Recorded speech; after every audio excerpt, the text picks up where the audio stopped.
festive road is usually very quiet.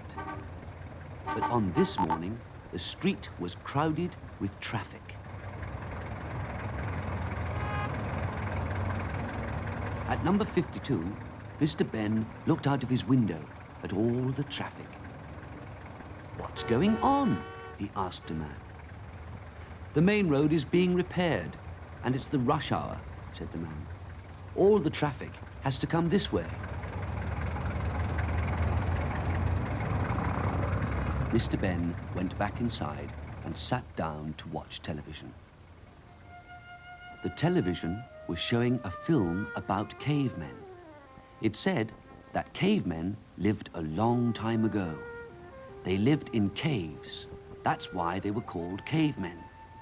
They dressed in furs and worked with tools made out of stone. Mr. Benn was interested in the program, but the traffic outside was so noisy he couldn't really hear the television. "I must get away from all this noise," he said. And he thought about the special costume shop that he knew, the shop that adventures could start from. "That's the place to go," he smiled.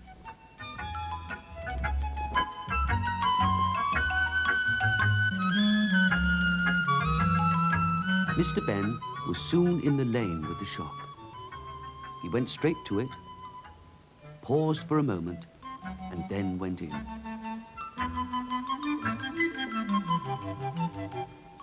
He waited inside the shop looking at the costumes. Something away from cars, he thought. As if by magic, the shopkeeper appeared. "Good morning, sir," he said. "Good morning," said Mr. Benn. "Is that a caveman's outfit?" "Yes," said the shopkeeper. "You know, they used to live in caves. They didn't have houses." "They didn't have any cars either," said Mr. Benn. "Do you think I might try it on?" He took the fur into the fitting room. Once inside the fitting room, he quickly changed.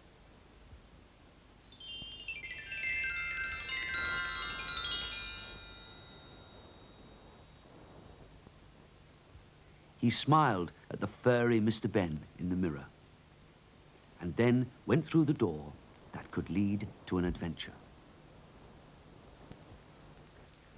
On the other side of the door, everything was very dark, but Mr. Benn could see a light ahead, and he walked towards it. As it became lighter, he found that he was walking out of a cave. In front of him were other caves and lots of people dressed in furs.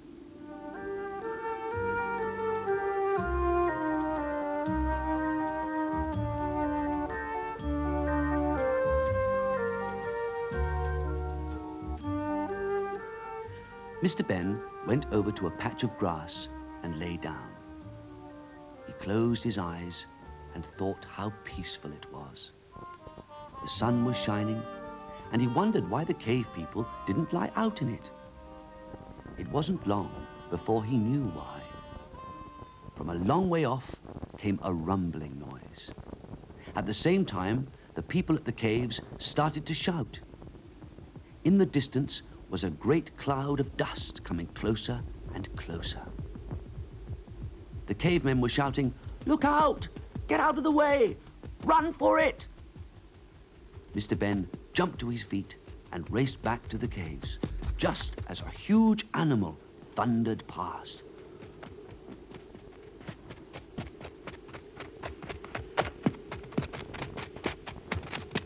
"Golly!" spluttered Mr. Benn. "What was that?" "A dinosaur," said a man. "It's the rush hour.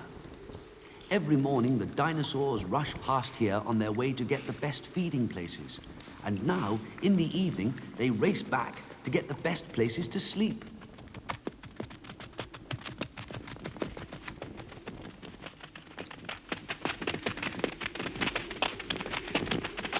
Suddenly, there was a crash, and the dinosaurs screeched to a halt. Some of the dinosaurs had fallen over, blocking the road.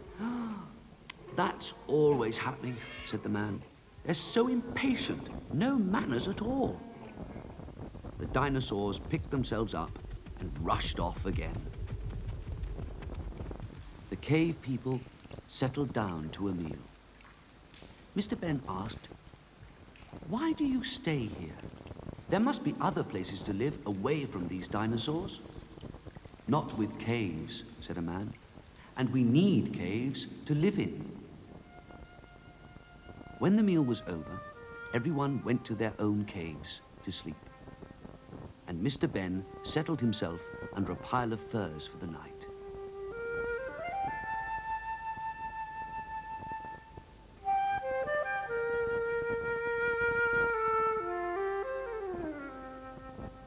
The next morning, when Mr. Benn woke up, he heard shouting outside the cave.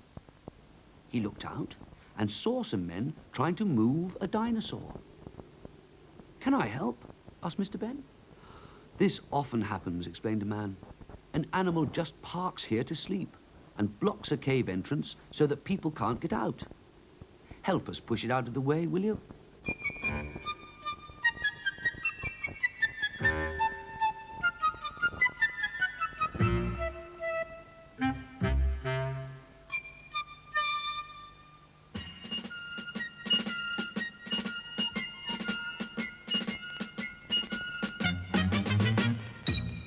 When Mr. Benn was having his breakfast, he heard the rumbling noise again. This time, he knew what to expect.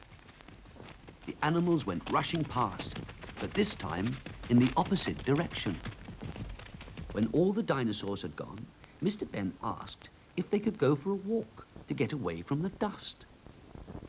"Yes, we'll all go," said the others, "and show you around. You have to be careful crossing the dinosaur road. The dinosaurs don't mean any harm, but they're clumsy. And if one does bump into you, it can be quite nasty." They looked first one way, then the other. A large cloud of dust was approaching. They waited until the dinosaur had passed.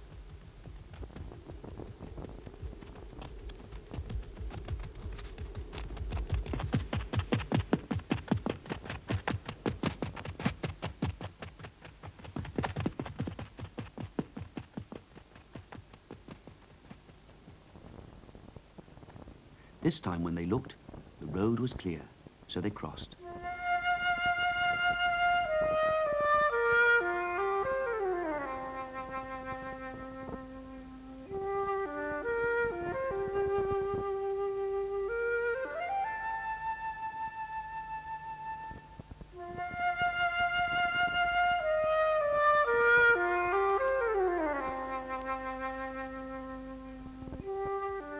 As they walked on, the countryside became greener.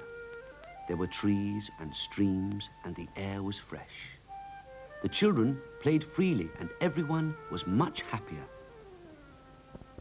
"This is where we would really like to live," said one of the men. "Why don't you?" asked Mr. Benn. "Because there are no caves, silly," the man laughed. "We'll build some, or at least something that will do instead," said Mr. Benn. "I'll show you how to build stone huts. First, we'll need a lot of very large stones."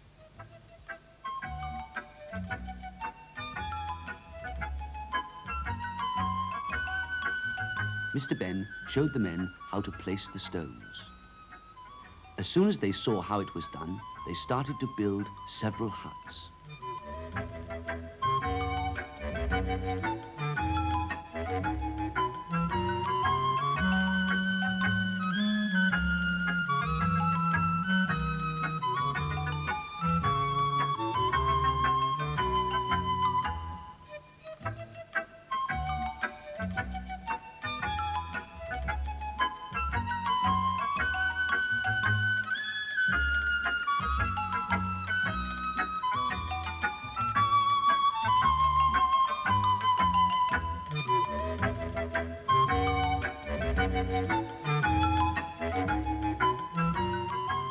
When the walls were finished, Mr. Benn took the men into the woods to get some branches for the roofs.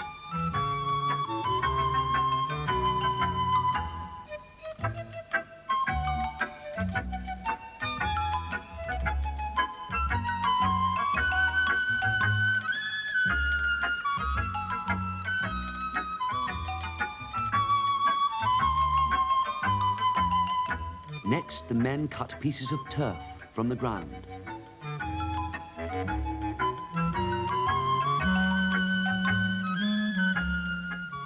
Then they laid the turf on the branches, and the huts were complete.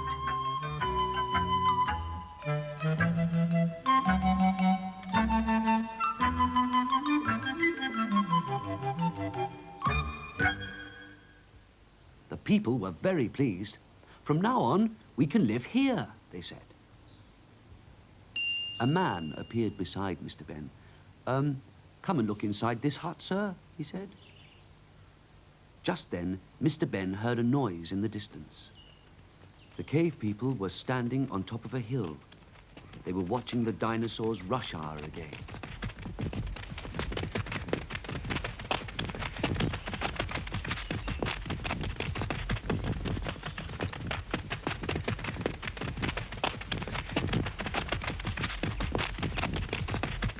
After the dinosaurs had gone, Mr. Benn went into the hut. And just as he had expected, found himself back in the changing room of the shop. He took a last look at himself in the mirror and then changed back into his own clothes.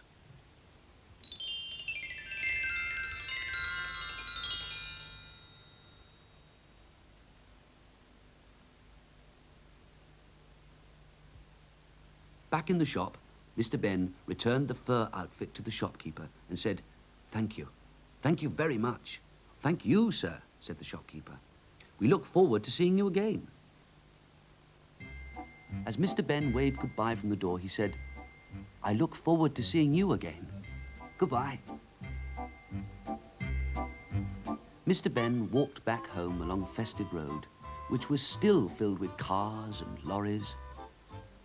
Somehow they looked different now, thought Mr. Benn, and for a moment he imagined they all looked like dinosaurs.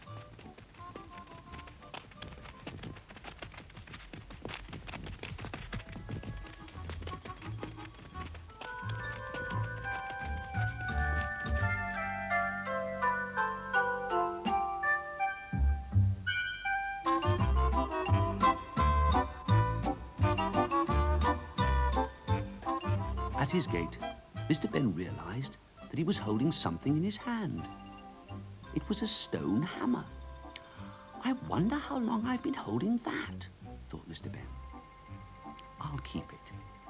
It's just what I need to help me remember."